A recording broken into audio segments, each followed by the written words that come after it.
Au sommaire de ce nouveau numéro de PAF, on va parler du rapprochement peut-être du département des Yvelines et des Hauts-de-Seine, peut-être du début du Grand Paris qui sonnerait aussi sa fin.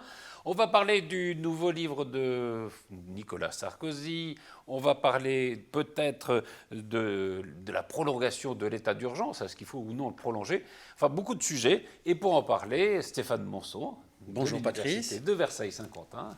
Tout va bien ?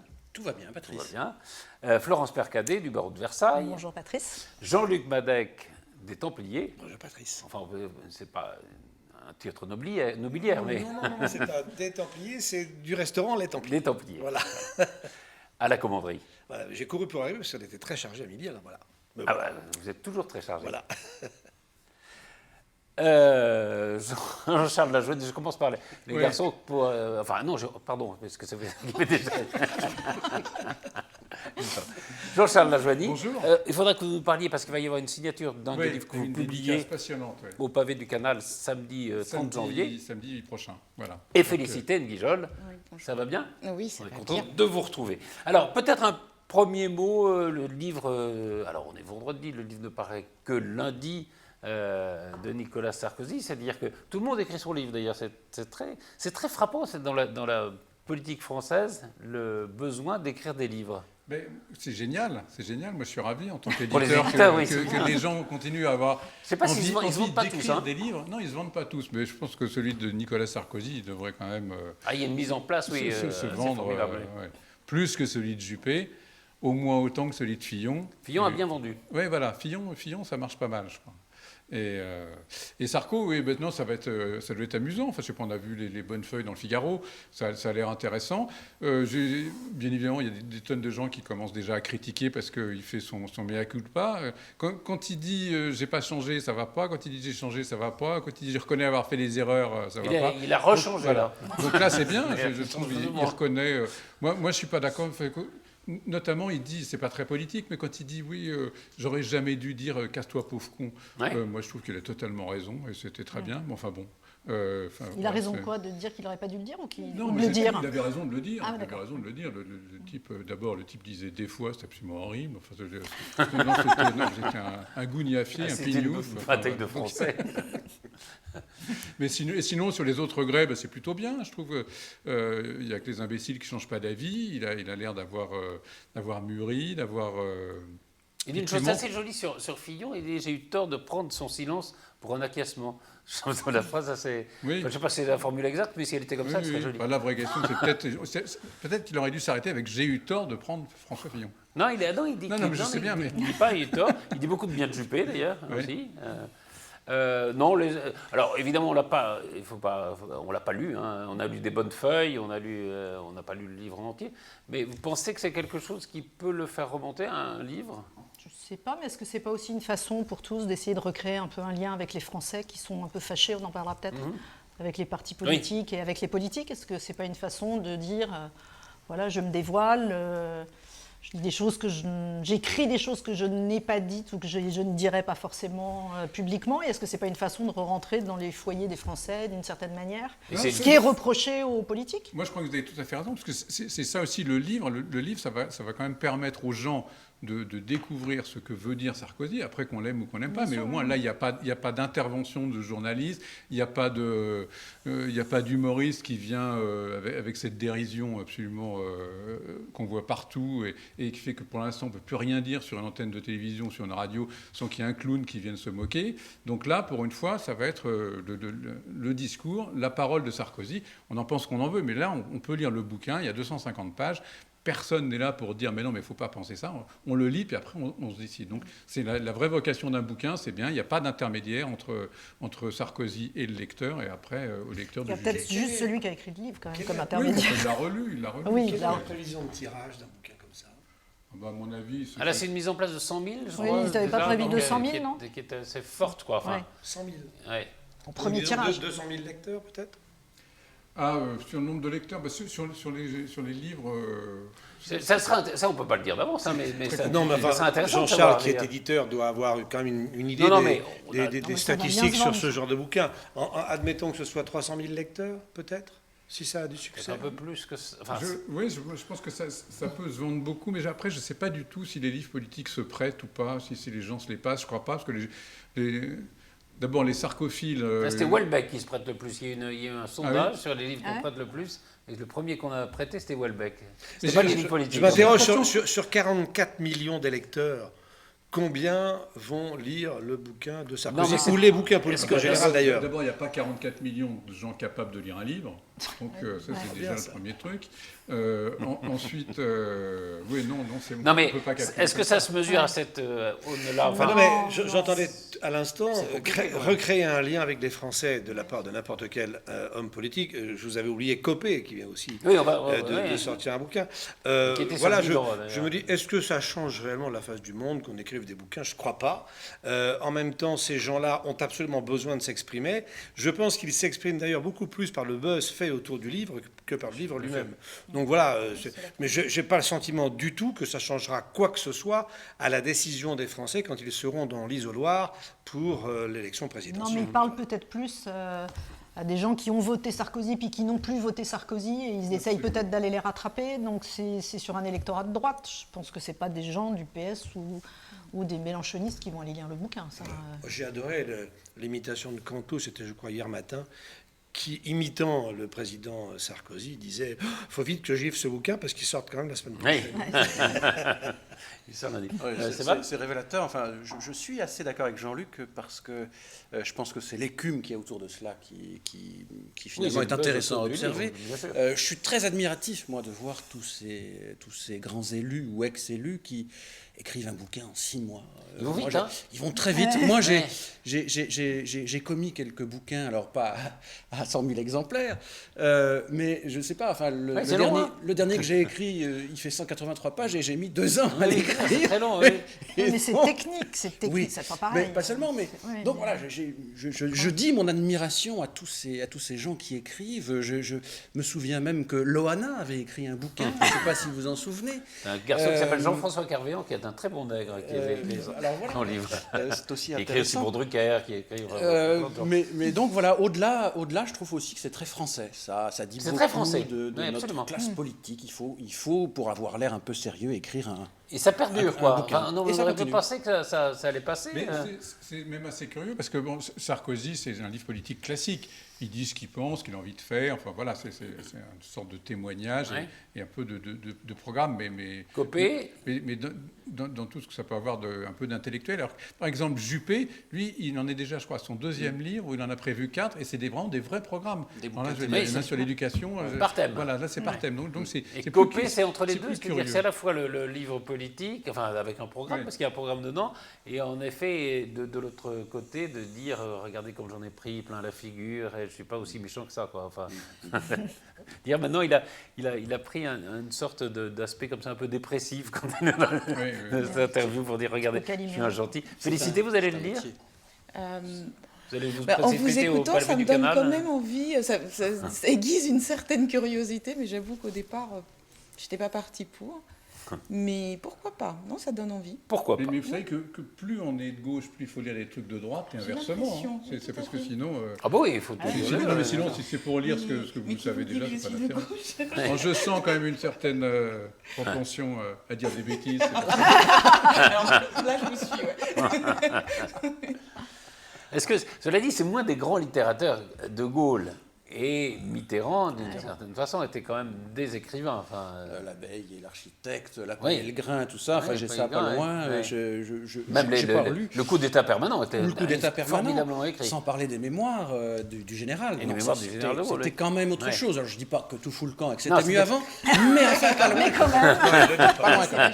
On croirait que Bebetzio les deux petits vieux. Non, non. Jean-Charles, vous n'êtes pas à 20 en compliment aujourd'hui. C'est-à-dire que c'était Daladier, c'était pas bien. forcément des livres de circonstances. Oui, Bloom, c'était Oui, très bien. Bloom.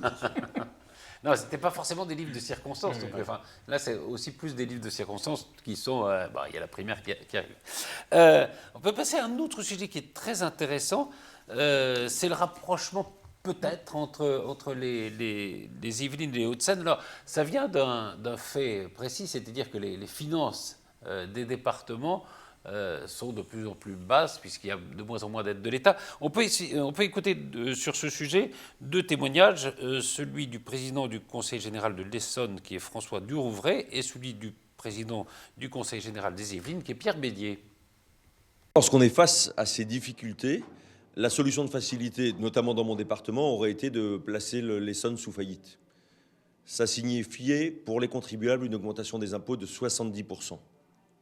Nous nous sommes refusés à cette solution qui n'en était pas une, et nous avons pris des décisions courageuses qui concernent d'abord des mesures d'économie, et tous les départements prennent des mesures d'économie qui sont difficiles pour tous mes collègues.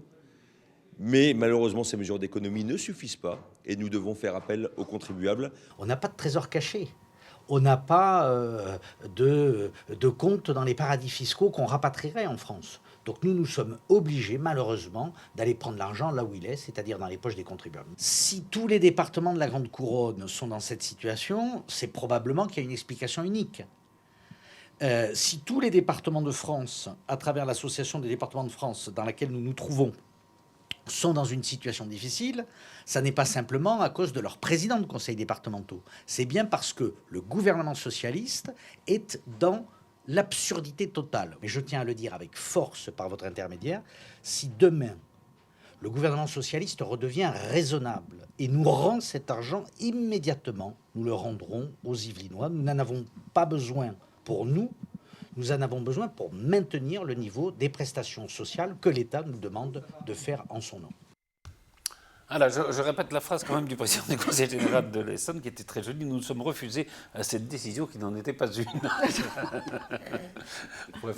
Alors, c'est vrai que les aides de l'État sont beaucoup plus faibles, et c'est vrai que les départements sont obligés, notamment de payer le RSA, au nom de l'État d'ailleurs, puisque ce n'est pas une décision de département, c'est une décision étatique, c'est une décision nationale, mais que les départements doivent financer. Ça pose quand même un problème, ce manque d'argent. Le problème qu'ils évoquent là est tout à fait incroyable. D'un côté, l'État se désengage de dépenses qu'il refile au département. De l'autre côté, les départements se plaignent de ne plus avoir de budget. Et c'est vrai. En même temps, on sait que dans ce pays, les strates administratives sont absolument incroyables. Et nous sommes quasiment le seul pays au monde à avoir une telle construction. Commune, intercommunalité, communauté de communes, canton, département, région, État. Et maintenant, on est en train de créer une nouvelle strate d'interdépartementalité. Waouh! Vous avez peut-être lu dans la presse qu'ils vont tout de suite créer un système qui va permettre en fait aux 2 départements d'avoir des personnels complémentaires pour pouvoir gérer les 2 départements ensemble sur un certain nombre de sujets. Et puis ils vont bien sûr créer une nouvelle présidence. Monsieur Devedjian prendra d'ailleurs la première nouvelle présidence du rassemblement de ces 2 départements. Au fou, quoi. À un moment donné, il va falloir que tout ça se remette. Ça va être une strate supplémentaire. Évidemment, c'est dur. On ne sait pas faire autrement. Non, mais on ne sait pas faire autrement. Là, c'est prévu. Ah non, la fusion est prévue par le Code des collectivités territoriales. Mais la fusion n'empêchera pas les 2 départements d'exister en tant que tels. Et donc, finalement, c'est une strate supplémentaire entre le département et la région. Il faut arrêter tout ça. Il faut arrêter. Maintenant qu'effectivement, il y a de vrais problèmes budgétaires sur un certain nombre d'allocations, et notamment sur le social qui est dévolu au département alors que l'État les a abandonnés en partie, oui, il y a un vrai problème là-dedans. Mais bon sang, il y a suffisamment de strates administratives dans ce pays pour ne pas en créer une nouvelle. Voilà. Alors moi, je pense que ça n'en crée pas une nouvelle, puisque l'objectif, c'est d'aller vers une fusion. Donc il n'y aura plus qu'un seul département au lieu d'en avoir 2. C'est ça. Non, on verra. L'objectif, c'est la fusion, en effet. L'objectif, c'est d'aller. Non, mais l'objectif, c'est la fusion. Non, mais c'est prévu par le Code des collectivités territoriales. Je suis tout à fait d'accord avec Florence, à ceci près que les régions qui ont été mixées, c'était aussi pour gagner de l'argent et pour gagner du personnel. On n'a pas gagné un demi-euro et il n'y a pas une personne qui quittait qu'on a économisé. Il n'y a pas un poste économisé. Pour l'instant, peut-être que ça viendra, mais pour l'instant, je veux dire... Non, mais en matière d'urbanisme, en matière de développement, enfin si, il y a quand même énormément d'économies à faire là-dessus. Non, mais qu'il y ait des économies à faire, c'est certain. Que les économies soient faites, c'est beaucoup moins sûr. C'est ça le problème. Mais ça passe par le licenciement administratif dans les territoires, et on sait très bien qu'aucun patron de région ou de département ou d'intercommunalité ou de commune pendant la décision de licencier du personnel. Donc on sait parfaitement que tout ça continuera de mettre du personnel supplémentaire, et c'est probablement le principal fléau de ce pays en termes de coûts de l'État et des collectivités locales. Enfin, au-delà de ça, en essayant d'avoir des points un peu positifs sur ce sujet, je pense que les Yvelines ne sont pas dans le Grand Paris, donc c'est une façon aussi de se raccrocher en se mettant avec les Hauts-de-Seine pour pouvoir élargir le territoire. Et les Hauts-de-Seine visent les boucles de la Seine, puisqu'en fait on a quand même la Seine qui est un lien commun sur ces deux territoires, parce que ça traverse les Hauts-de-Seine et les Yvelines. On a une frontière commune sans discontinuité qui est énorme. Les Hauts-de-Seine, c'est quand même le premier bassin d'emploi des Yvelinois. Donc il y a un vrai sens de complémentarité entre ces deux départements. On a à peu près des politiques équivalentes, on a des populations qui se ressemblent sociologiquement. Je crois qu'il y a vraiment quelque chose à faire, et le budget cumulé de ces deux départements, c'est 3,4 milliards d'euros. Oui, c'est les deux départements les plus riches. C'est les deux départements les plus riches. Donc pour les Yvelines, ça permet aussi Mais est-ce que c'est pas une trouver tentation alors, parce qu'on pourrait avoir évidemment une tentation de faire un pôle d'excellence avec une partie des Yvelines, une partie de Hauts-de-Seine, peut-être le plateau de Saclay. Alors c'est vrai que ça ferait un bassin extrêmement riche. La Défense, mais qu'est-ce que vont devenir les autres du coup? Mais il y a l'Île-de-France déjà. Alors, qu'est-ce qu'on fait de l'Île-de-France? Valérie Pécresse doit avoir pris ça plutôt mal, et je la comprendrais d'ailleurs. Là, on est en train de faire une Île-de-France Ouest, Île-de-France Est, Île-de-France Nord, Paris. Quant au Grand Paris, à mon avis, les choses... Effectivement, tu as raison, Florence, de lier le sujet. Par contre, l'objectif de base du Grand Paris, tel que Christian Blanc l'avait défini sous la responsabilité à l'époque de Nicolas Sarkozy, c'est que le Grand Paris avait pour objectif d'ouvrir Paris vers la mer. Ce qui veut dire que le Grand Paris allait jusqu'au Havre. Donc, qu'est-ce que fait là-dedans le rassemblement Yvelines-Hauts-de-Seine? C'est hors sujet. Non, et alors c'est Ollier qui vient d'être nommé président justement de ce Grand Paris, mais c'est un petit Grand Paris, si je peux dire. C'est un Grand Paris. C'est Paris et la petite couronne, c'est tout. Alors justement, vous parlez de Pécresse, Valérie Pécresse, qui est la nouvelle présidente du Conseil régional. Elle a mis en place son exécutif. On regarde un reportage, on en parle juste après. Justement, qu'est-ce que va devenir cette région si les départements s'allient entre eux? Emploi, transport, sécurité. À la veille de sa première séance en tant que présidente de la région Île-de-France, Valérie Pécresse a dévoilé ses mesures prioritaires ce mercredi. Généralisation de la vidéoprotection dans les gares, aide au financement dans la réalisation de nouvelles prisons ou encore création du Conseil stratégique pour l'attractivité et l'emploi. Un ordre du jour chargé attend les élus, et les échanges pourraient être tendus avec l'opposition autour du financement du pass Navigo à tarif unique. Un pass à 70 € pour tous, voulu par l'ancien président socialiste Jean-Paul Huchon, et qui chaque année coûtera 300 millions d'euros supplémentaires. Ces 300 millions, personne ne les a. Et tout le monde savait que ça coûterait 300 millions d'euros et que c'était un chèque sans provision. J'ai toutes les notes aujourd'hui des services de la région qui le disent. J'ai les notes du syndicat des transports, et je sais que la SNCF et la RATP savaient elles aussi. Donc le problème, c'est qu'est-ce qu'on fait pour trouver ces 300 millions d'euros ? C'est donc vers l'État que se tourne à présent Valérie Pécresse, mais afin de déjà dégager entre 40 et 50 millions d'euros, elle annonce la suppression de la réduction de 75% dans les transports pour les étrangers en situation irrégulière. On notera également que dès demain sera lancée une charte pour une nouvelle éthique politique en Île-de-France. Ça signifie que, par exemple, on ne pourra plus recruter un membre de sa famille au conseil régional, comme ça a été une pratique assez courante sous la précédente mandature, sans une délibération expresse de la région qui l'autorisera, qu'on ne pourra pas occuper un logement social régional, comme ça a été le cas pendant la précédente mandature, ni en solliciter pour ses proches ou sa famille, comme ça a été le cas précédemment. Ça veut dire aussi que tous les rapports qui seront confiés à des experts seront publiés, leurs auteurs et leurs montants seront connus, contrairement à ce qui a été fait précédemment. Enfin, changement hautement symbolique, le processus en vue du déménagement du siège de la région est lancé. D'ici 2018, il devrait quitter le 7e arrondissement pour le Val-de-Marne ou la Seine-Saint-Denis.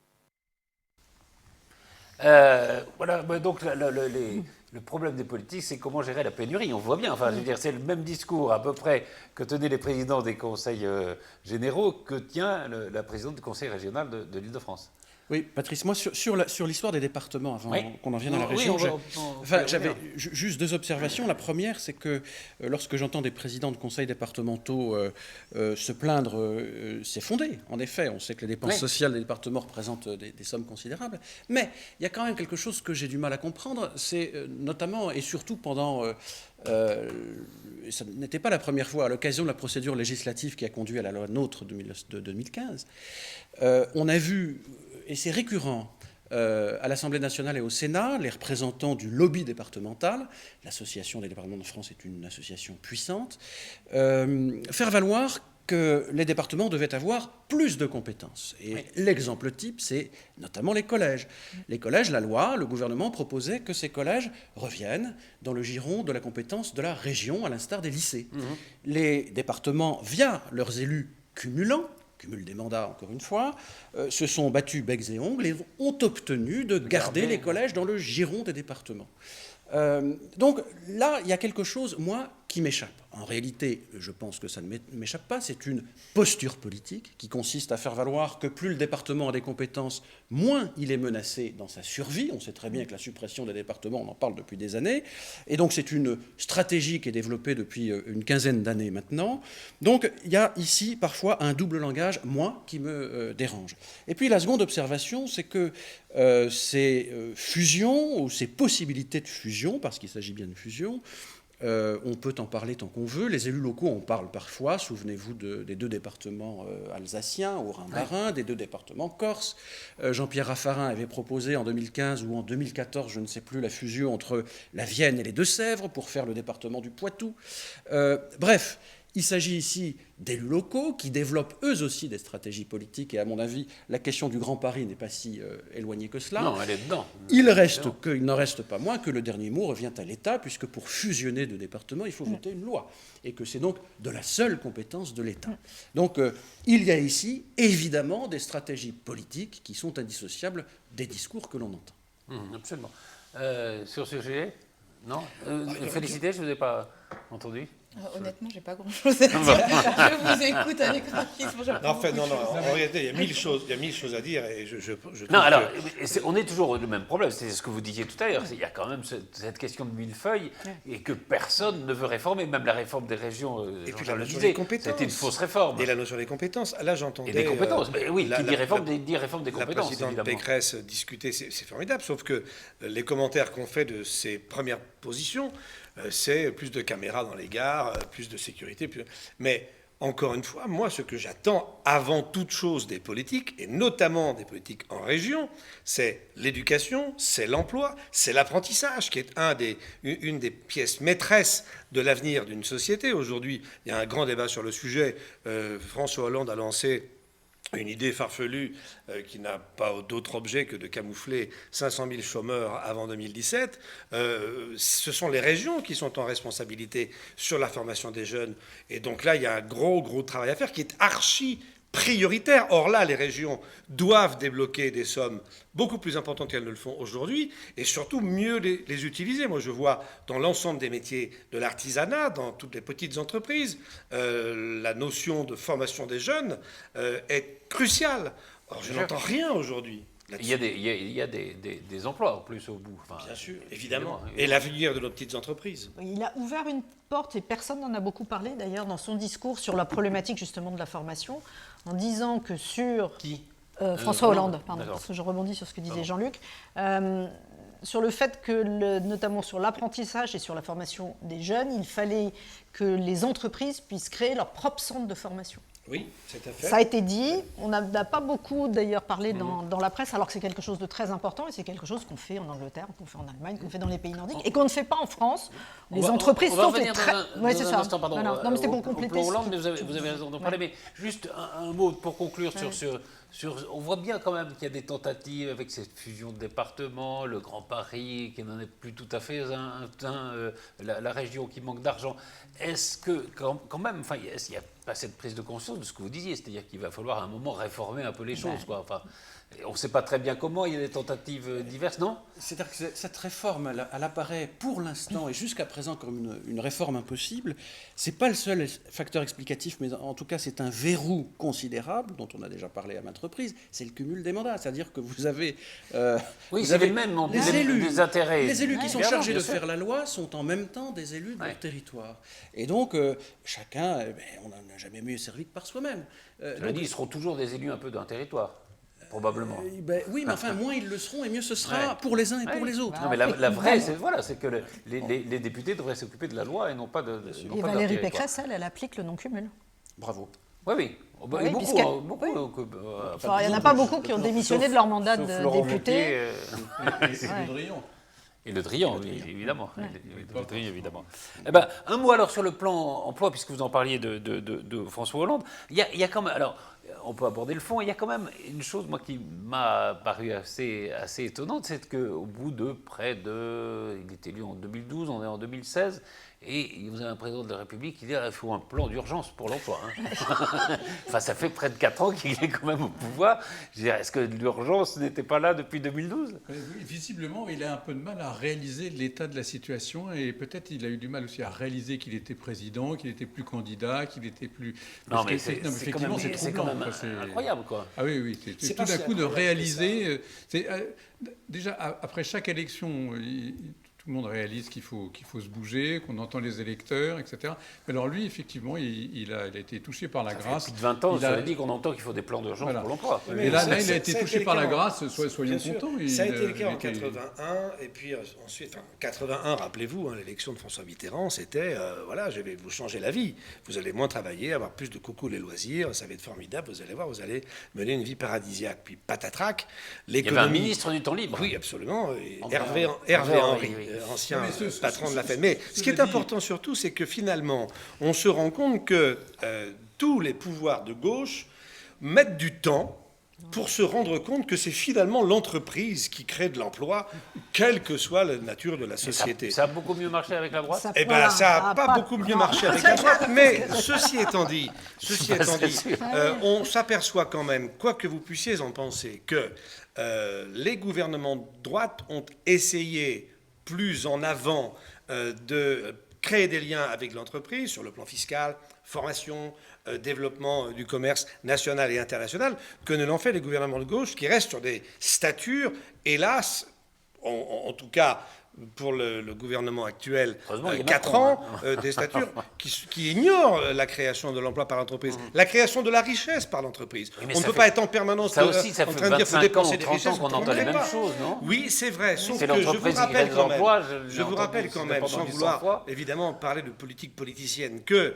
les gouvernements de droite ont toujours été contraints, par la rue d'ailleurs, très souvent, par une forme de violence, très souvent, à reculer sur les grandes réformes qu'ils avaient à faire. Je vous rappelle que Alain Juppé, qui... Ils ont reculé. Ouais, vous avez bien raison. sûr, ça a commencé par lui, mais je vous rappelle également que, sans vouloir faire du sarkozysme primaire, les gouvernements conseillés par Sarkozy sous l'autorité de François Fillon ont essayé un grand nombre de choses, et que chaque fois, vous aviez la menace de la rue. Donc notre pays n'est pas prêt, pas encore en tout cas, à des grandes réformes, et je me réjouis quand même qu'après 4 années, le président Hollande se rende compte que la création de richesse vient de l'entreprise et que par conséquent, les emplois venant de la création de richesse, ça vient de l'entreprise.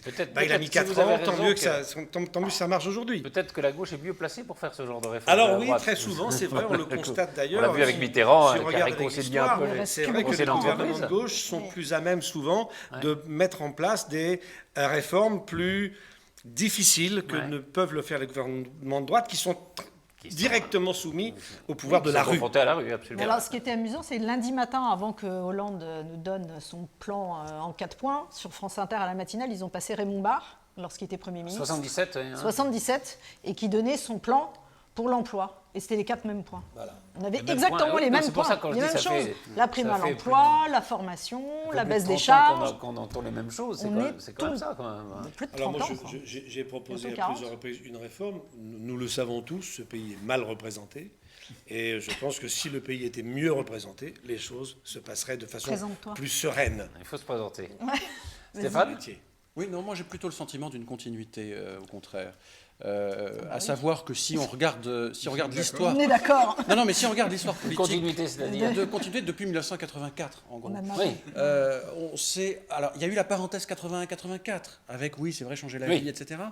Avec une vraie politique de gauche pendant Avec, 2 ans. je suis d'ailleurs assez 183, convaincu quoi. que Mitterrand lui-même n'y croyait Non, pas. parce non, qu'on il sait très bien voulait- que- voilà. Mais que, bien au contraire, non, Je conscience voulais a été montrer prise... justement que c'était inapplicable. Enfin, Absolument. des- Et conscience a été prise, me semble-t-il, depuis bien longtemps par la gauche en France, que la création de richesses, c'était surtout le fait de l'entreprise, pas seulement, mais notamment, et qu'aujourd'hui, j'ai le sentiment que politiquement, la gauche l'assume, enfin du moins une partie de la gauche l'assume, dans un courant plutôt social-démocrate qui n'était pas vraiment jusqu'à présent la on tradition appelle le française. social-libéral parfois. Social-libéral. Donc là, je ne pense pas que ce clivage soit si visible sur... Non, c'est sur pas ce le plan. clivage, c'est au fond les mesures. Enfin, c'est encore un peu de traitement social, du chômage. Il y a des choses qu'on n'a jamais essayées quand même. Enfin, ça fait 30 ans qu'on parle de régler le problème du chômage. Et il y a le traitement économique, en gros, on ne l'a jamais encore essayé. On a toujours un traitement social, c'est ce que refait Hollande pour une énième fois. Mais le traitement économique. Ce qui est horrible, c'est que les grands tendances font qu'ils prévoient que le règlement se fera grâce à la démographie, ce qui, hélas, n'est pas une vision politique des choses. Mais la démographie, elle est reprise. Ben, tout le monde a enfin, la démographie reprise, surtout, en disant, la reprise, ça va bien venir voilà. un jour. Mais la ou l'autre. tout le monde sait parfaitement que... Le pays vieillit. Et voilà. Il y a plus de morts. Voilà, les enfants du baby On fait boom moins de bébés. vont tous à la Cela retraite. dit, nous, on a encore une démographie qu'il y a qui n'est pas réfugiés. trop mauvaise par rapport aux autres, à nos voisins européens, c'est ce qui est plutôt une chance à venir. Enfin, bon. Justement, puisque 1,96 enfants par couple sur 2015. C'est un peu moins, ouais. C'est un peu moins bon. Ceci, c'est vrai que nous continuons à être, en tout cas en Europe, le tête. premier pays en termes de démographie. Cependant, on sait très bien que les enfants du baby-boom sont maintenant presque tous à la retraite. Ils pèsent d'ailleurs très lourd dans les comptes, mais en même temps, il va falloir que nous trouvions le moyen de recruter. Et il y a beaucoup de métiers, le nôtre, restauration, hôtellerie et tout ce qui va autour, on a un mal fou à recruter aujourd'hui. Il y a grosso modo en France plus de 50 000 postes non pourvus dans notre secteur Les d'activité. réfugiés arrivent, on va pas pouvoir Alors, recruter. on pourrait parler de ce sujet parce Oui. qu'il est effectivement très je important. pense que- L'Allemagne a fait ce choix. les L'Allemagne raisons étant un de pays la de bonne démographie, tenue de la démographie en France, bien c'est sûr. plutôt l'immigration d'ailleurs. Bien sûr, mais là, vous avez vu ce qu'a fait Angela Merkel. Elle assume d'ailleurs totalement Ouais. ce choix, en dehors des choix philosophiques, etc. Mais sur le plan politique et économique, elle sait parfaitement que Bien sûr, ils auront besoin. ils doivent pouvoir sauver l'économie allemande grâce à l'arrivée de nouvelles main-d'œuvre. Maintenant, après, tout le débat est de savoir comment elle est traitée, comment elle est formée, comment elle va résister à Oui, tout puis ça. il n'est pas non plus si évident que ça qu'on ait autant besoin de main-d'œuvre dans les 20 ans qui vont venir que dans les 20 ans qui viennent passer. On sait très bien que la croissance, quand elle revient, et la reprise, quand elle reviendra, ne créera pas beaucoup d'emplois. Donc on le sait bien. Ça. Il faut s'habituer. Ça dépend des métiers. Alors, Ça dépend dans des nos secteurs. métiers à nous, Partout, métiers de partout. service, Non, mais il y a pas que- il y hôtellerie, a pas que des restauration, restaurants non plus, et donc, globalement dans les métiers du tourisme, si, nous avons... Si, mais il y a un beaucoup- besoin fou. Hein. Énorme, Vous énorme. avez chiffré à absolument combien énorme. 300 000 Oui, 300 000 aujourd'hui, mais très objectivement, si nous avons C'est énorme, 300 000 la de- capacité... On a quand même de moins en moins besoin de gens pour faire de plus en plus de choses. On sait très bien. Enfin, je Non, veux dire, pas il y a dans Oui, le mais métier, pas dans leur mais- métier. mais- Dans les Et dans métiers. le tourisme... On peut mettre des Et robots, parfois, il y a une mais- automatisation qu'on pourra peut-être remplacer aussi par Enfin, des services, non Il y a aussi une Félicité. forme de culture du Ah ouais. travail, parce que quand je travaillais Pôle emploi, Oui.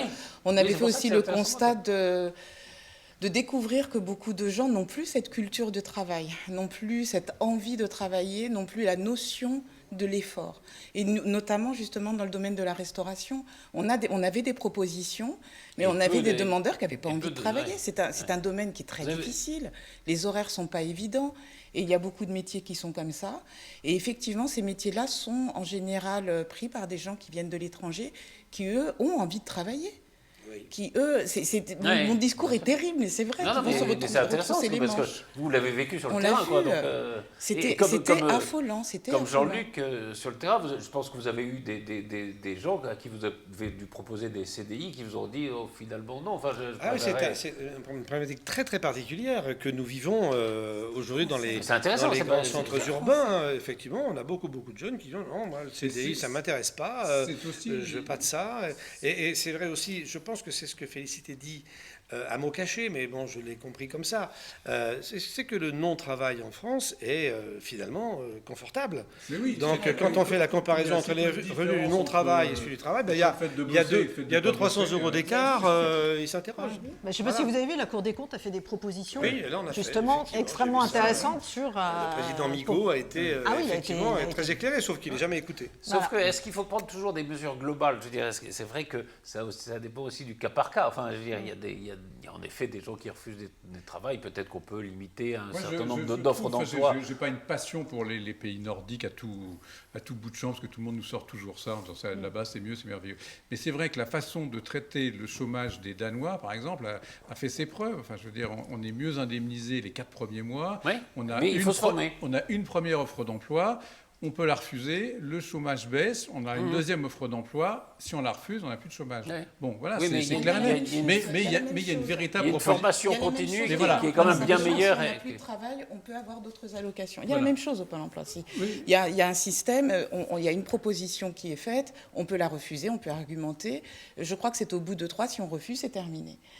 Donc en général, on accepte le travail qui est proposé. On sait très bien que la majorité du temps, les offres d'emploi proposées par Pôle emploi sont très éloignées de ce que les gens recherchent. Mais la culture du travail, c'est aussi ça, à un moment donné, c'est d'accepter. On veut à Pôle emploi, tout le monde s'en fout. Oui, mais la culture du travail, pour moi, c'est aussi ça, à un moment donné. Et je pense que ça doit aussi passer par l'éducation. C'est l'idée, quelquefois, qu'à un moment donné, il va falloir fournir un effort. C'est peut-être pas dans le domaine dans lequel on avait prévu de travailler, mais il s'agit de gagner sa vie et de participer à la vie sociale. Et ça, pour moi, c'est aussi culturel. C'est une chose que les enfants devraient déjà acquérir. Si on leur apprend qu'on peut ne rien faire et gagner de l'argent, on en parle souvent, c'est le grand clivage droite-gauche, ça vous fait rigoler, je ne sais pas que je dis ça, mais c'est d'un côté, effectivement, la culture de l'effort, et de l'autre, la culture de l'assistanat. Voilà, il faut faire des choix. Ça me fait rigoler. Eh bien oui, c'est aussi simple que ça, oui. C'est ce que j'ai voulu dire. C'est pas aussi connoté politiquement. C'est peut-être un poil caricature. Provocateur. C'est pas Je vais me faire tuer chez moi. Non, vous riez juste. Voilà. Oui, simplement. Non, mais ça, ça s'appelle un slogan. Il en faut. L'étymologie du slogan, c'est cri. Ça veut dire un cri, un slogan. Non, pardon, mais il n'y a pas les bosseurs, travailleurs, etc., d'un côté qui seraient à droite et les feignasses qui seraient de gauche. Ça, franchement, je parviens pas à adhérer à ça. Ne confondez pas parce qu'il a tout à fait dit, non. Ou culture de l'assistanat. Moi, je ne sais pas où commence l'assistanat et où finit l'aide, etc. Il y a un assistanat, il y a aussi une solidarité qui est normale dans une société. Enfin, je veux dire, on ne peut pas non plus laisser tous les gens de côté. La grande question, c'est où sont les limites. Voilà. Mais on ne répond pas à cette question, parce qu'on ne veut pas y répondre. Alors effectivement, je provoque, c'est normal, c'est fait pour ça cette émission. Donc je le fais à loisir. En même temps, interrogeons-nous, où sont les limites? La grande difficulté que tous les gouvernements ont depuis grosso modo 40 ans, elle est là. Vous disiez, mon cher Patrice, à l'instant, que le discours de Raymond Barre en 77 répond au trait pour trait à ce que François Hollande vient de dire il y a 3 jours. Bah oui, on reste toujours sur à peu près les mêmes grandes idées, sauf qu'on ne sait pas où sont les limites. On n'ose pas prendre de décision. Dès qu'on en prend un peu forte, ce fut le cas dans les années avant 2012, eh bien tout le monde est dans la rue. Juppé, qui a tenté de faire des réformes lourdes, il s'est fait virer. On a eu une cohabitation à la clé. On en a eu d'autres avant d'ailleurs, et on se rend compte que nous avons de grandes difficultés à réformer. Ça a plutôt bien marché sous Jospin, sur le chômage, sur la dette, etc. Oui, mais l'activité économique était bonne. L'activité économique était bonne. En tout cas, meilleure que maintenant, oui. Mais puisque vous parliez des pays du Nord, c'est vrai qu'il y a ce qu'on appelle la flexibilité, enfin flexi-sécurité. Oui. Non, mais qui est une sécurité pour les salariés, enfin pour les gens qui sont, parce qu'après tout, quelqu'un qui virait de son entreprise, c'est pas forcément sa faute. Non, bien sûr. Voilà, donc qu'on l'indemnise et qu'on lui donne des choses de retrouver du travail, mais à condition évidemment que la formation professionnelle soit bonne, ce qui n'est pas le cas en France, puisque là, c'est vraiment une gabegie absolue. Enfin, Non, mais là, féliciter, parler de Pôle emploi, enfin, je veux dire, c'est Raffarin, quand même, si j'ai bien compris, qui crée, lui, un Pôle emploi bis, tellement il est saisi par... Je crois qu'il y a des chiffres assez effrayants. C'est vrai que 9 emplois sur 10 ne se trouvent pas par Voilà, contre. donc dans la région de Raffarin, mais il a raison là-dessus, mais enfin, je veux dire, il va y avoir Pôle emploi qui sert quasiment à rien, qui va servir encore moins, puis à côté, une autre... Dire que ça sert à rien non plus. Visiblement. La fonction de Pôle emploi n'est pas de trouver et fournir et donner des offres d'emploi aux demandeurs, elle est de leur donner les outils pour qu'ils puissent s'aider à trouver du travail. C'est très très différent. Non mais c'est différent. Parce que les gens arrivent en disant sans cesse, je suis à Pôle emploi je sais pas depuis combien de temps et mon conseiller ne m'a donné, m'a trouvé aucun travail. Ça n'est pas la fonction du Pôle emploi. Alors ça c'est autre chose. Non, ça pourrait être. Mais c'est un outil pour aider et permettre aux gens de préciser que c'est pas sa fonction première. Apprendre à quelqu'un, regarde. Mais la plupart des gens ne savent pas. La plupart des gens attendent d'être servis. C'est toujours la même chose. C'est très bien que Pôle emploi, il y a un énorme problème, c'est complètement dépassé. Sinon, Raffarin, qui n'a pas un Pôle emploi. Pôle emploi, c'est Mao Tse-tung. N'attends pas qu'on te donne du riz, apprends à le cultiver. Mais comme c'est bien dit. Justement, puisque vous parliez de la gauche, Jean-Luc, Macron. Vous venez de dire ce que je dis, hein. Oui, tout à fait. Pas qu'on donne du riz, apprend à le cultiver. Pardon, je croyais que c'était Mao, mais c'est Jean-Luc. Mais non, mais pas du tout. C'est Mao Deng. Voilà, c'est l'assistanat et l'effort. On en revient toujours aux mêmes choses, vous savez. Et c'est pas nouveau. Et puisque vous parliez justement de la gauche, et de la droite, enfin, quand vous voyez Emmanuel Macron qui dit la vie d'un entrepreneur est plus difficile que celle d'un salarié, ça doit vous réjouir quand même. Il fait bouger quand même les lignes, ce garçon. Il a raison. Est-ce que dans ce pays, on va accepter de voir qu'un entrepreneur, et je parle surtout pour les petites entreprises, si demain il dépose le bilan, il a droit à rien. Est-ce que ça ne vous a pas choqué justement que ça fasse un tel débat, une phrase qui est presque une phrase banale? C'est choquant. Mais ça veut dire quand même que les tenants probablement du pouvoir dans les médias sont des gens sectaires. Parce que la réalité... non, mais dans l'opinion, je pense que les gens non, l'opinion, vous savez, elle se forme par ce qu'on veut bien lui dire et lui transcrire. Non, je trouve que c'est bien qu'un ministre, surtout...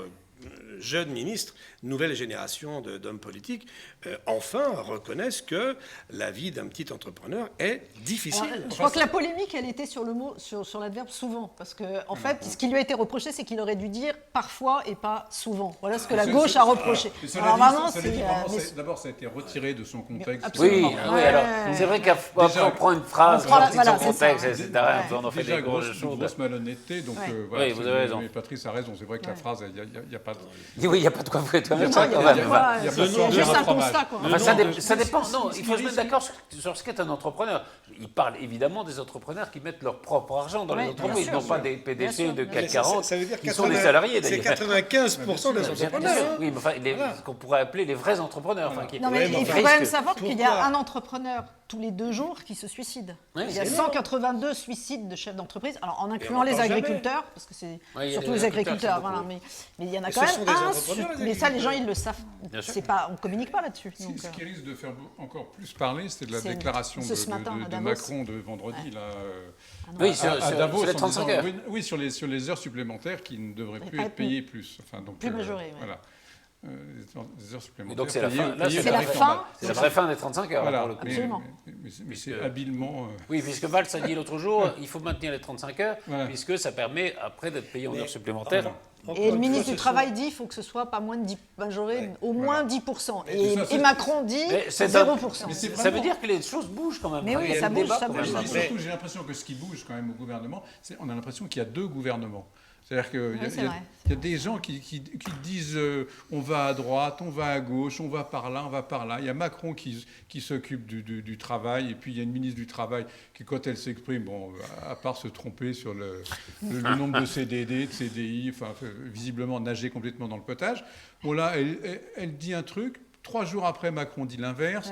Au point de vue de la... Vous croyez pas que c'est plutôt un problème politique? C'est-à-dire que... si, justement. On a l'impression qu'il y a 2 gouvernements.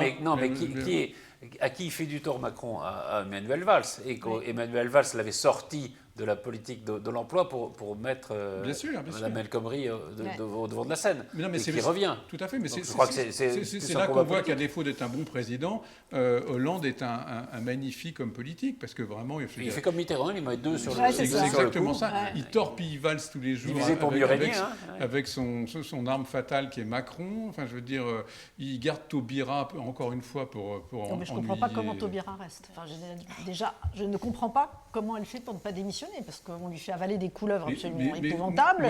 C'est contraire de tout ce qu'elle pense. Éthiquement, c'est intellectuellement, choquant. humainement, elle devrait s'en aller. Mais bien sûr. Mais après, que ferait-elle dehors? Ah ben, il y a écrire un livre. Non, ils ont une crainte, c'est qu'elle se présente au présidentiel.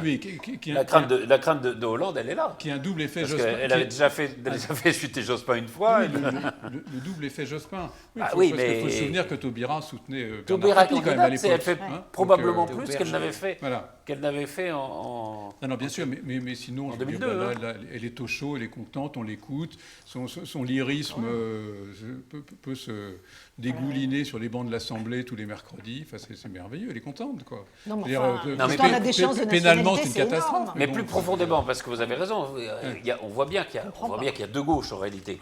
Et que c'est au moins deux, si c'est pas trois. Si c'est pas trois. Il y a deux gauches au gouvernement. Deux gouvernements. Je ne parle même pas de Mélenchon, etc.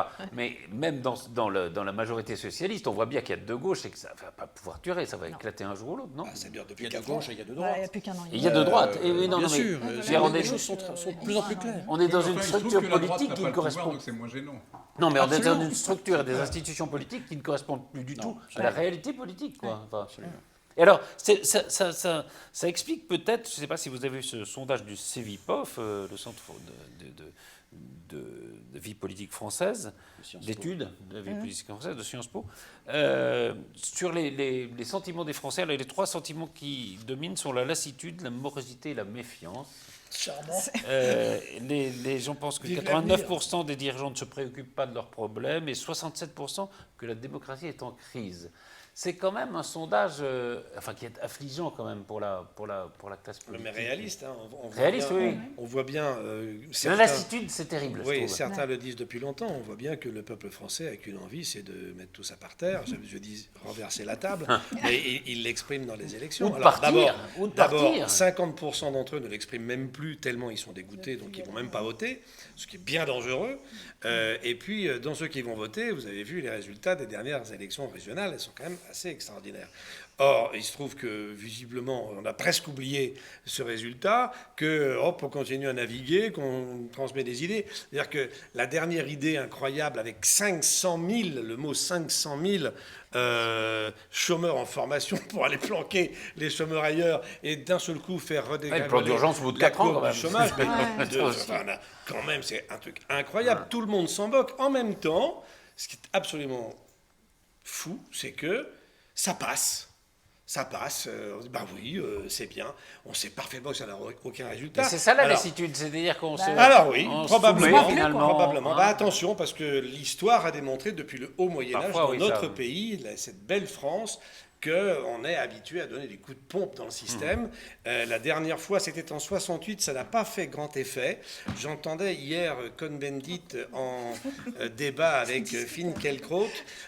C'était assez extraordinaire d'ailleurs ce débat, totalement en dehors de la réalité, vraiment. Et on s'aperçoit que la dernière révolution n'a pas eu d'effet, que les révolutions précédentes... Elle n'a pas eu d'effet immédiat, elle a eu beaucoup d'effets sur la société quand même. Oui, mais sont-ils de bons effets ou de mauvais effets? On peut s'interroger. Je ne sais pas, mais il faudrait faire un débat. Mais on ne peut pas dire que votre disposition d'ailleurs 70 n'a eu aucun effet, qui me ravit. Mais en même temps, voilà, on est habitués, nous, à taper. Donc j'espère que ça ne va pas se passer comme ça. Un mot rapidement. Cela dit, cette lassitude et tout ça, c'est pas non plus très nouveau. Et c'est pas franco-français. Je ne sais pas si ce serait dans de telles proportions, mais vous prenez les sondages d'opinion sur le moral des gens dans les États européens. Ça rejoint à peu près un mot, parce qu'il ne nous reste plus beaucoup de temps, peut-être sur la prolongation de l'état d'urgence. Alors j'ai entendu cette phrase qui m'a surpris quand même de Emmanuel Valls. On lui dit, mais jusqu'à quand il faut prolonger l'état d'urgence? Il a dit, jusqu'à ce qu'on vainque Daesh. C'est-à-dire que là, C'est toujours, ça devient plus une... Ça, c'est plus de l'urgence. Ça le mérite, C'est plus l'exception. d'être clair et honnête. On ne peut pas reprocher à un homme politique ça sert à quoi? Oui, mais ça sert à rien. est-ce qu'on a établi, est-ce que ça servait à quelque chose? Qu'est-ce qui vous permet de dire que ça ne sert à rien? Eh bien, Juste les justement, chiffres. vous ne savez- Les chiffres. Les chiffres. Non, mais les chiffres, On vous les savez connaît. pas. Mais si, on les vous connaît. ne connaissez pas. Bien sûr que si, on les connaît. On les connaît. Absolument pas. Si, C'est pas ils sont- Jean- Jean-Charles, publiés. prenez les Je chiffres connais. de la commission des lois de l'Assemblée et de la commission des lois du Sénat. Absolument. Vous avez 2 séries de chiffres Ouais. qui ont... Qu'est-ce que disent ces chiffres? Alors c'est tout le temps l'argument du chiffre qui paraît imparable, c'est discutable, mais c'est un indicateur. Ils disent que l'essentiel des opérations qui se sont déroulées, parmi notamment les 3000 perquisitions administratives et les 300 assignations à résidence, ouais. se sont déroulées Ouais, 15 dans les jours. 15 jours qui ont voilà. suivi. Et depuis, il y a Mais plus. Et depuis, il se passe mais rien. ce n'est pas que ça, c'est aussi une ambiance, un pays rassuré, un pays. Ah non. Ça, c'est de la politique. Oui, mais ça, Mais oui, c'est c'est pas. la Oui, mais là, on politique, est c'est dans. très bien, Mais non, mais mais là, en quoi on est est-ce dans qu'on du peut- c'était- judiciaire. Vous ne pensez pas que c'est une là, jouissance aussi des gens qui ont le pouvoir, de Mais pouvoir oui, faire des bien perquisitions sûr. quand ils Ah. le veulent? L'urgence dérange, j'aimerais qu'on me dise. Bah, c'est quand même, Ah oui, on est parce quand que- même dans un parce que état de c'est- droit. Enfin, Bah c'est- oui. Non, mais concrètement, donnez-moi des exemples. Et ben l'exemple, c'est que Les les perquisitions, ils peuvent perquisitions, avoir- les assignations. Perquisitions, Non, c'est attends, qui? mais je vais te dire, les chez- perquisitions, mais les chez vous. assignations à résidence Non, peuvent mais se je- faire mais bien sûr. sans contrôle a priori du juge judiciaire. Et ben ouais. c'est ça le problème. D'accord, mais, Voilà. mais pour l'instant, chez qui se sont-elles faites? Et y a-t-il Chez les eu gens des qui ex- c'est pour rien. y a-t-il Eh ben, eu des non, exemples? mais attends, non, sur non, 3000 non, perquisitions. Il y a eu sur 5 3000 saisines du parquet antiterroriste Voilà. Ça, sur 3000. Alors ça, 5 je- saisines. voilà. ça ressort vos chiffres. Alors c'est Cinq Si, c'est si. peanuts. Non, mais c'est vraiment. C'est rien. enfin, Sur 3000 perquisitions, non. 5 mais saisines alors, en termes de et terrorisme. combien de perquisitions scandaleuses? Ah bah quand même pas mal. Non, mais pas Alors, mal. le Non, nombre- là, il y a deux Alors, il y a minutes, eu des vous erreurs. sortez Non, des mais il y a chiffres, eu- là, Bah, non, sur pas 3000, il y a mal. quoi, Il y a 5 dû saisines, avoir. là, Non, mais il y a Cinq dû avoir saisines, une. là, Non, du parquet non, non, mais c'est pas ça. Il y a dû avoir Ça fait à une. peu près 2995. Pas du tout, Non, non, non, scandaleuse au sens où elles se sont mal passées, etc. Oui. Voilà. Non, non. Non, là, il y a deux choses. Il y a des Moi, je vous ai perquisitions. dit, Est-ce qu'en ce moment, la police se conduit Vous trouvez mal normal, enfin, vous trouvez que les gens ne réagissent pas comme ça, qu'on se dise, ah ben voilà, on va multiplier les forces de police sûr par. que Non, mais Mais demain bon, matin, mais puisqu'on est en Jean-Charles, guerre, c'est normal. Jean-Charles, demain matin, il y a un voisin qui vous déteste. Mais Oui. peut-être, Par exemple, peut-être que et vous qui avez va raison, téléphoner Ça, c'est pas possible. Non mais imaginons, Allons-y. imaginons, un voisin vous déteste. Vous avez eu un gros conflit, il téléphone au commissariat de police, il dit Jean-Charles Lajoigny, il y avait 4 terroristes chez lui, des grands barbus, machin, et vous avez les flics qui débarquent chez vous. Est-ce que ça vous plairait? Florence, c'est pas sérieux comme argument. Enfin, Mais qu'est-ce bien sûr que si, on c'est se ça. croira- Mais non, non, non. Mais c'est comme. Mais mais si, non, c'est pas recevable. Mais non, c'est des mais raisons mais c'est- sérieuses Ah, mais attendez, de penser. bien sûr que Des c'est le raisons risque qui est sérieuses sérieux. de penser. Mais Mais bien, bien voilà. sûr, c'est pas là. Mais si, Jean-Charles, raison sérieuse de penser. C'est ça la loi d'état d'urgence. Aujourd'hui, dans le code judiciaire, on a les perquisitions, les assignations à résidence, ça existe, mais avec un contrôle a priori du juge judiciaire qui donne l'autorisation. On peut parfaitement le faire. Pourquoi est-ce qu'on reste dans cette police administrative? Moi, je trouve que c'est l'exception, et l'exception aujourd'hui, elle ne sert plus C'était à rien. nécessaire sur le moment. C'était nécessaire et indispensable. Alors, c'était nécessaire quoi? Comment? Combien de temps? Pendant 3 jours? Parce que là, Mais non, on parce dira que oui, c'est 130 prévu, morts, c'était alors là, prévu on y 3 va un mois. petit peu, puis après... Non, jusqu'à la COP après, 21. après, on oublie les 130 Là, morts. c'est Bon, jusqu'au pas grave, 28 on février. revient. Là, c'est jusqu'au 28 Embrassons-nous février. Folleville, c'est fini, la Mais guerre est oui, finie mais contre Daesh. Mais Non, ça mais n'a est-ce que rien c'est- à voir. non, mais est-ce que c'est pas un C'est pas la pardon, même est-ce que- chose. On continue On la a guerre tous contre vu les Daesh. reportages sur les attentats de janvier, Non, mais etc. donc, Et on était frappés par le manque Ok. de formation des policiers, Voilà. des choses comme ça. Est-ce que ça ne serait pas mieux d'avoir des vraies mesures, c'est-à-dire de vraiment former des policiers, de vraiment former nos services de renseignement, d'avoir des bons services de renseignement? Pas du tout. Pas du tout. Mais simplement, Mais moi, je si vois vous pas me dites... Là, on Il y a rassure aucun l'opinion, vous intérêt. avez raison. Si vous me dites qu'on n'est plus en guerre contre Non, Daesh, c'est pas Ça n'a rien je à sable le voir. champagne, c'est Charles, ça merveilleux. n'est pas tout ou C'est rien. très Ce bien. n'est Rassure pas l'opinion. dire qu'on C'est plus arrête, nuancé ça que ne ça. va- ça ne veut pas dire que la police ou les juges vont arrêter de se battre contre les terroristes, Ah bah d'arrêter si, l'état ah bah si, d'urgence, bah mais si, pas bah du si, non, tout. mais C'est un peu Mais plus non. nuancé. Félicité. Il y a Vous des êtes pour ou confusions, contre là. la prolongation? Ah non, moi je serais plutôt d'accord. Ça m'aurait C'est ce étonné. qui se passe de l'autre. J'étais d'accord avec vous sur les travailleurs. Ah, Donc, elle a le droit. Un mot, parce qu'il reste 3 minutes, alors on a encore eu les morts. Bah oui, la dernière fois, c'était avec David Bowie, non là, il y a eu Edmond Charleroux et Michel Tournier. Michel Tournier qui habitait dans les Yvelines. Je vous propose d'ailleurs de revoir une interview qui avait été faite dans son presbytère. On est chez moi parce que j'habite le presbytère de Choiseul depuis 45 ans. Et j'y ai écrit tout ce que j'ai publié. Et c'est devenu une partie de moi-même, cette maison. On se rend compte que vous faites partie du patrimoine maintenant. Mais j'espère, enfin pas trop, parce que ça a un côté un petit peu funèbre, de faire partie d'un patrimoine. Vivant. Oui, c'est ça, provisoirement. Est-ce que vous imaginez qu'un jour, votre maison pourrait être le lieu d'un culte, d'un pèlerinage? J'espère que non, mais si c'était le cas, eh bien, c'est pas grave. De toute façon, un presbytère est une maison très honorable, et je l'ai laissé, je n'y ai pas touché. Je l'ai laissé tel quel. Il se promenait avec son petit bonnet sur la tête. C'était pas comme Cousteau, lui, c'était un bonnet bleu. Mais il se promenait comme ça dans le village. Okay. Il participait à toutes les fêtes qu'on pouvait organiser simplement. Ces dernières années, il se promenait souvent le matin, il faisait un petit tour dans le village, quelqu'un de très accessible, il parlait facilement. Il ne s'est jamais prévalu de sa notoriété. Voilà, Michel Tournier, évidemment, grand écrivain. Alors, on a cité tous Vendredi ou Les Limbes du Pacifique, Le Roi des Jaunes. Moi, mes deux préférés, c'était Les Météores et Le Vent Paraclet, qui est un livre de souvenirs où il raconte justement son adolescence notamment et son côté où il voulait être d'ailleurs agrégé de philo. Il avait raté la grecque de philo, mais enfin, ça ne l'a pas empêché de faire de sublimes romans. Jean-Charles, c'est pas Michel Tournier qui sera en signature, malheureusement, mais enfin, pour lui. Ça pourrait tellement, c'est bien. Ça pourrait tellement. Mais ça, je voulais qu'on le montre. Voilà. Oui. Donc c'est un livre passionnant, une sorte de fiction sur la religion, sur Internet, sur l'avenir. Ça se passe en 2050. 2053. Voilà, en 2053. Et l'auteur, qui est un jeune médecin, un jeune chercheur, sera là samedi à la librairie Le Pavé du Canal, à Saint-Quentin-en-Yvelines, samedi prochain, 29, pour dédicacer son livre et discuter de tout ça. Il y a une histoire de cimetière virtuel, c'est sur la guerre des religions, c'est assez intéressant. La religion et la virtualité. Oui, voilà, on est vraiment dans le... La spiritualité et la virtualité, c'est d'Henri Duboc, donc la papesse online, Dieu 2.0, samedi 30 janvier, voilà. Librairie Le Pavé du Canal à Saint-Quentin-en-Yvelines. Merci à tous et à très vite pour de nouveaux débats.